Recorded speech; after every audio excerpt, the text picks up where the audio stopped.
दुख चला जाता है तो हम भगवान को ही भूल जाते हैं। ऐसी भगवान की दिव्य लीला चल रही है। तो आज भगवान शंकर ने जैसे ही प्रभु नारायण का ध्यान किया तो देखा भगवान नारायण तो वैकुंठ में नहीं है, महाराज क्षीर सागर में भी नहीं है। अब जैसे ही ध्यान लगाए तो मेरे प्रभु गोकुल में महाराज क्रीड़ा कर रहे हैं। तो आज भोलेनाथ ने महाराज सुंदर श्रृंगार किया महाराज, और सुंदर श्रृंगार करके जैसे ही गोविंद के दर्शन को जाने लगे। अलख निरंजन अलख मैया खोल दे पलक, आज देख तेरे लाला का दर्शन करने के बाबा आया महाराज। जैसे मैया यशोदा ने भोलेनाथ को देखा, महाराज द्वार बंद कर दिए। अरे बाबा तेरे वेश को देख के तो मुझे ही डर लगे, मैं अपने लाला के दर्शन नहीं कराऊंगी। भोलेनाथ कहने लगे मैया तेरा लाला तो बड़े बड़े नागन में नृत्य करने वालों है, अरे मुझे अपने लाला के दर्शन करा दे। मैया बोलने लगी बाबा तूने भांग खाई है, मैं अपने लाला के दर्शन तुझे नहीं कराऊंगी। सो भोलेनाथ कहने लगी मैया तू नहीं जानती जोगी हट, मैं यहाँ समाधि लगा दूंगा। सो माँ यशोदा कहने लगी बाबा तू भी नहीं जानता स्त्री हट, मैं अपने लाला को बाहर ही नहीं निकलने। भोलेनाथ कहने लगी मैया तो तू दर्शन नहीं कराएगी ना अपने लाला के। मैया ने कहा नहीं बाबा तुझे कुछ और चाहिए तो मैं तुझको सब कुछ दे सकती हूँ, लेकिन दर्शन नहीं कराऊंगा। सो भोलेनाथ कहने लगे मैया तो मैं जाऊं। सो माँ यशोदा कहने लगी नहीं नहीं बाबा यदि तुमको भोजन करना है तो भोजन पाइए, यदि वस्त्र चाहिए तो वस्त्र लीजिए, लेकिन मैं अपने लाला के दर्शन तुमको नहीं कराऊंगा। भोलेनाथ के नेत्रों से आंसू निकलने लगे। भगवान श्री नारायण का ध्यान करने लगे। वाह हरि, हर तेरे दर्शन करने आए और तुम्हें दर्शन ही नहीं कर। महाराज जैसे भोलेनाथ वहां से निकले, इधर मेरे गोविंद ने रोना प्रारंभ कर दिया।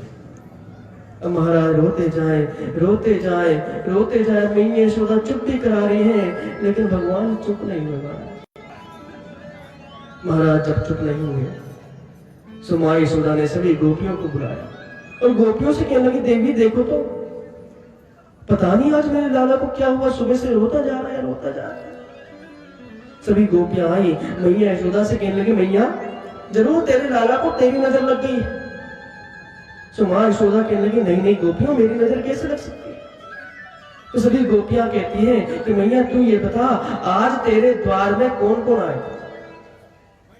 तो माँ यशोदा कहती है एक नागन वाले बाबा आए थे। तो सभी गोपियां कहती है मैया तो उन्होंने तेरे लाला में जादू टोना कर दिया, उन बाबा ने तेरे लाला में जादू टोना कर दिया। देखिए कितना सुंदर भाव है। सभी गोपियां क्या कहती है कौन सी ने मार दियो री टोना, मेरो मजलो श्याम सलोना।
Hare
बाल कृष्ण लाल की, श्री वृंदावन बिहारी लाल की, श्री राधा रानी सरकार की, श्री कृष्ण कन्हैया लाल की, सुखदेव जी महाराज की, श्री राधे रानी की,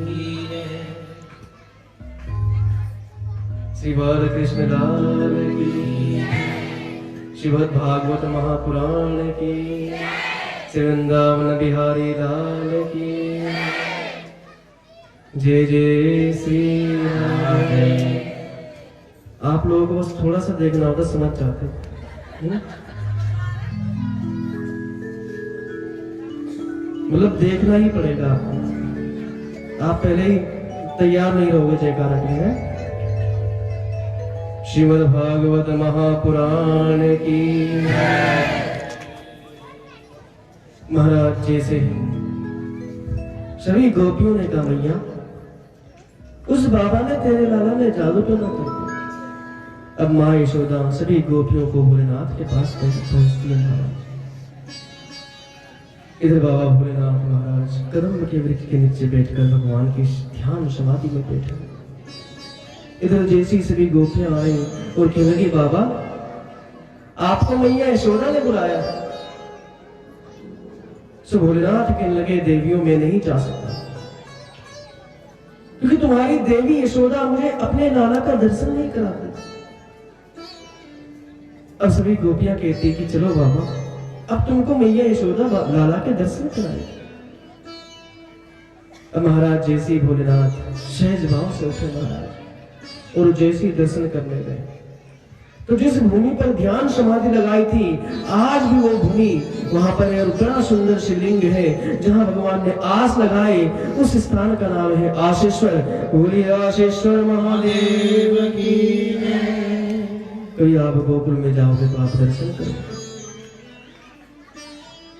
अब महाराज जैसे ही भोलेनाथ माँ यशोदा के पास पहुंचे तो मैया यशोदा ने जैसे ही भोलेनाथ को कन्हैया के दर्शन कराए तो भोलेनाथ कहने लगे मैया इस प्रकार से दर्शन नहीं, मुझको आप ये कन्हैया गोद में दीजिए। तो मैया ने मना कर दिया महाराज। लेकिन भोलेनाथ कहने लगे देवी जब तक आप मुझे नहीं दोगे तब तक तुम्हारा लाला चुप नहीं होगा। अब महाराज जैसे मैया यशोदा ने कन्हैया को भोलेनाथ को दिया। अब महाराज कन्हैया चुप हो गए और मेरे भोले बाबा रोने लगे। अब महाराज जैसे मैया यशोदा ले लेती है अब कन्हैया रोने लग जाते हैं और भोले बाबा मुस्कुराने लग जाते हैं। अब महाराज जैसे ही भोले बाबा को दिए इधर भोले बाबा रोने लग जाते और कन्हैया मुस्कुराने लग जाते हैं। तो माँ यशोदा कहने लगी बाबा तूने ऐसा कौन सा जादू कर दिया है मेरे लाला में जो तेरे पास आते ही चुप उठ जाता है और मेरे पास आते ही रोने लगता है। तो भोले बाबा कहते मैया बस तू एक काम करना, जीवन में तेरे लाला को कभी किसी की नजर नहीं लगेगी। अपने घर में मेरा एक शिवलिंग बना और जब तू अपने लाला का स्नान कराए उस स्नान का जल मेरे ऊपर आना चाहिए। तो आज भी नंद महल में वो शिवलिंग है। बोलिए नंदेश्वर महादेव की। क्योंकि भगवान कोई भी लीला करे शंकर भगवान को दर्शन करने आते हैं। धीरे धीरे महाराज समय बढ़ रहा है।